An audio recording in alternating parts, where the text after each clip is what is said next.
లక్ష్మి స్వరూపానంతా కూడా చేర్చడం జరిగింది. మనం ఎంత మగవాడైనా కూడా మన వెనకాల మన పక్కన భార్య ఉంటే గాని స్త్రీ స్వరూపం ఉంటే గాని మన జీవితం ముందుకు సాగదు.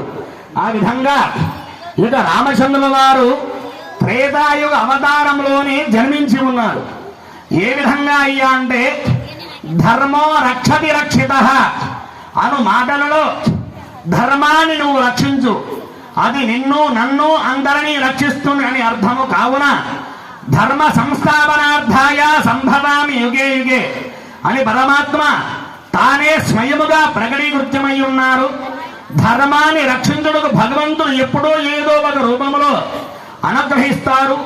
త్రేతాయుగ అవతారంలో పరమాత్మ రామో విగ్రహవాన్ ధర్మ సాక్షాత్తు ధర్మస్వరూపినిగా ధర్మరక్షకుడిగా ఉండి మనుష్యులను ధర్మ మార్గంలో ఉండటకు అనుగ్రహించారు.